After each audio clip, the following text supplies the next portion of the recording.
ప్రాచీన శాస్త్రీయ అత్యాధునిక వైద్య విధానాలను వినూత్నంగా ఒకే గొడుగు కింద అందుబాటులోకి తీసుకొచ్చింది మెడి9 ఇంటిగ్రేటెడ్ మెడికల్ సిస్టమ్. సినీ ఇండస్ట్రీలో అదృష్టం కీలక పాత్ర పోషిస్తుందని చెప్పడంలో ఎటువంటి అనుమానం లేదు. టాలెంట్ ఎంత ఉన్నా అదృష్టం కూడా కాసింత కావాలి. అదృష్టం ఉంటేనే ఇండస్ట్రీలో రాణించగలుగుతారు. అది హీరో అయినా హీరోయిన్ అయినా ఈ రూల్ వర్తిస్తుంది. ఒక్కసారి ఐరన్ లెగ్ ముద్ర పడిందంటే చాలు, కోలుకోవడం చాలా కష్టం. సరిగ్గా ఇలాంటి సమస్యనే ఓ హీరోయిన్ ఎదుర్కొంటుంది. ఆ హీరోయిన్ ఏ సినిమాలో నటించినా ఆ సినిమా ఫ్లాప్ అన్నట్టు మారిపోయింది పరిస్థితి. ఆ హీరోయిన్ మరెవరో కాదు, అను ఇమ్మాన్యుయల్.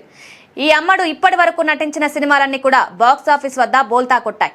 అను ఇమ్మాన్యుయల్ కెరీర్ ఒకసారి పరిశీలిస్తే ఆమె ఖాతాలో ఒక్క హిట్ కూడా లేకపోవడం విశేషం. నేచురల్ స్టార్ నాని హీరోగా నటించిన మజ్ను సినిమాతో అను ఇమ్మాన్యుయల్ హీరోయిన్ గా పరిచయమైంది. ఆ సినిమా యావరేజ్ గా ఆడింది. పవన్ కళ్యాణ్, అల్లు అర్జున్ సినిమాల్లో హీరోయిన్ గా నటించినప్పటికీ కూడా ఆమెకు హిట్ మాత్రం దక్కలేదు. తెలుగు ఇండస్ట్రీలో ఆఫర్ లేకపోవడంతో తమిళ ఇండస్ట్రీకి షిఫ్ట్ అయింది ఈ బ్యూటీ. ఇండస్ట్రీ మారినా లక్ మాత్రం కలిసి రాలేదు. తమిళ హీరో కార్తీకి జోడీగా జపాన్ సినిమాలో ఈమె హీరోయిన్ గా నటించింది. ఈ సినిమా కూడా బాక్స్ ఆఫీస్ వద్ద డిజాస్టర్ గా నిలిచింది. కార్తీక్ కెరీర్ లోనే ఈ సినిమా అతిపెద్ద ఫ్లాప్ గా నిలిచింది. దీంతో అను ఖాతాలో మరో ఫ్లాప్ చేరినట్టయింది.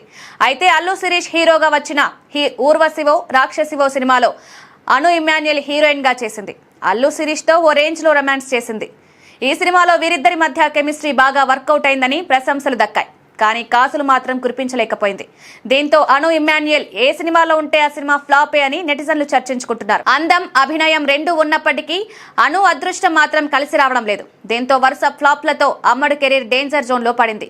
మరి ఫ్లాప్ హీరోయిన్ ముద్ర నుంచి అను ఇమ్మాన్యుయల్ ఎప్పుడు బయటపడుతుందో చూడాలి.